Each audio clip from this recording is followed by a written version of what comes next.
Hello guys, welcome back to our YouTube channel easy learning hacks. So आज का हमारा topic है the role of the parliament. So let's begin.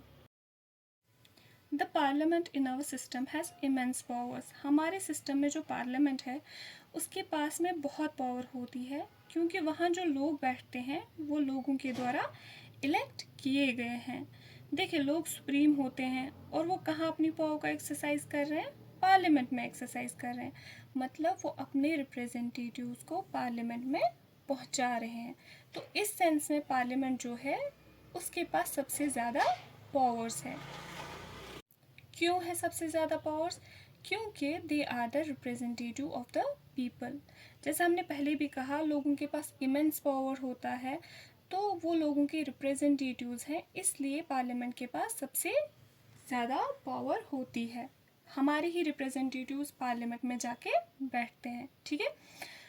The Lok Sabha is usually elected once every 5 years. अब लोकसभा क्या होता है? देखो, parliament में दो हाउसेस होते हैं, मतलब दो बॉडीज़ होती है। एक है राज्यसभा, एक है लोकसभा। और जो मेंबर ऑफ पार्लियामेंट होते हैं वो कुछ लोग मेंबर्स होते हैं लोकसभा के, कुछ लोग होते हैं मेंबर्स राज्यसभा के। अब हम थोड़ा पार्लियामेंट देख लेते हैं। आप अब दूसरे स्लाइड पे आ जाते हैं। फिलहाल ये है पार्लियामेंट का स्ट्रक्चर। ठीक है। जो ऊपर वाला दिया है दैट्स राज्यसभा, जो नीचे वाला राइट साइड में इमेज दिया है वो लोकसभा है। ठीक है।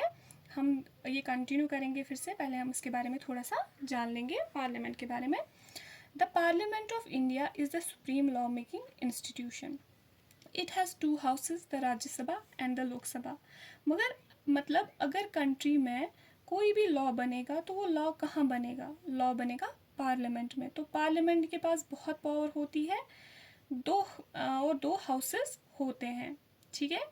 पार्लियामेंट में दो हाउसेस होते हैं। एक होता है राज्यसभा, जिसको हम काउंसिल ऑफ स्टेट्स बोलते हैं। दूसरा होता है Lok Sabha, house of people.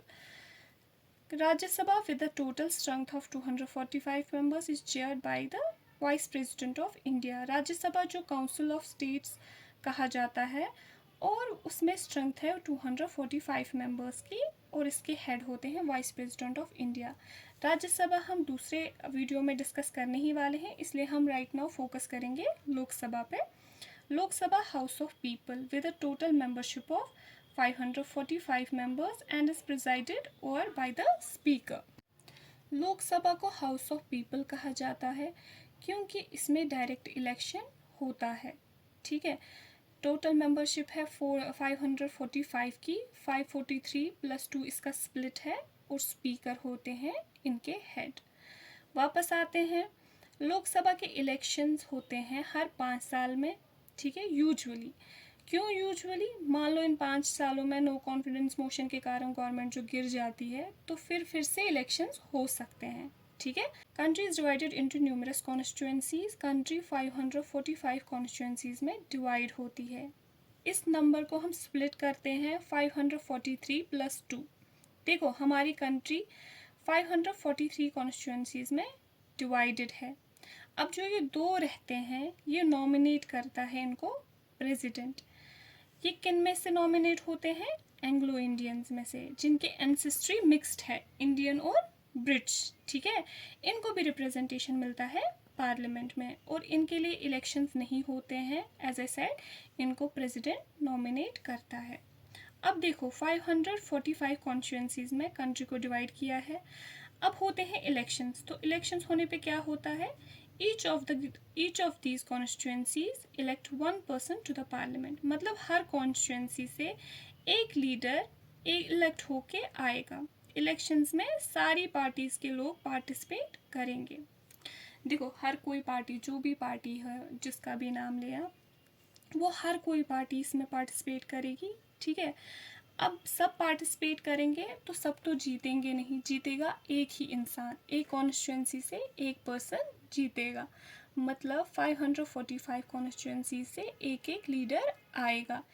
Each person belong to different political party. अब जितने भी इलेक्टेड रिप्रेजेंटेटिव जीत के आएंगे वो अलग अलग पॉलिटिकल पार्टी से होंगे। ठीक है। The elected representatives to the parliament are known as member of parliament. अब जो इलेक्टेड रिप्रेजेंटेटिव्स होते हैं उन्हें कहा जाता है मेंबर ऑफ पार्लियामेंट। ये हम पिछली बार भी पढ़ चुके हैं। देखें, आप कंट्री की कोई भी कॉन्स्टिट्यूंसी लीजिए, उस कॉन्स्टिट्यूंसी में इलेक्शन होता है, ठीक है। जैसे हमारी सिटी में इलेक्शन हो, हमारी कॉन्स्टिट्यूंसी में इलेक्शन होता है, ठीक। तो उस इलेक्शन में कैंडिडेट्स जो है हर पॉलिटिकल पार्टी से होते हैं। कोई भी पॉलिटिकल पार्टी लीजिए, हर पॉलिटिकल पार्टी से पार्टिसिपेंट होगा, ठीक। लेकिन जीतता कौन है? जीतता एक ही है जिसको हमने सबसे ज़्यादा वोट दिए होंगे। तो मान लीजिए ABC पार्टी का कोई भी कैंडिडेट जीता, तो अब हम इस कैंडिडेट को क्या कहेंगे? इसको हम कहेंगे मेंबर ऑफ पार्लियामेंट। ये जो कैंडिडेट जीता है, इस कैंडिडेट को हम मेंबर ऑफ पार्लियामेंट कहेंगे। और ये बैठेगा कहाँ? लोकसभा में, क्योंकि डायरेक्ट इलेक्शंस लोकसभा के होते हैं, ठीक है। डायरेक्ट इलेक्शंस लोकसभा के होते हैं, इस रीज़न से जो ये हमारा मेंबर ऑफ पार्लियामेंट है, ये बैठेगा लोकसभा में। अब हम देखेंगे role of parliament. The parliament performs the following functions: select the national government, दूसरा है to control, guide and inform the government, third है लॉ मेकिंग। ये सब हम अलग अलग से वीडियोज़ में डिस्कस करेंगे।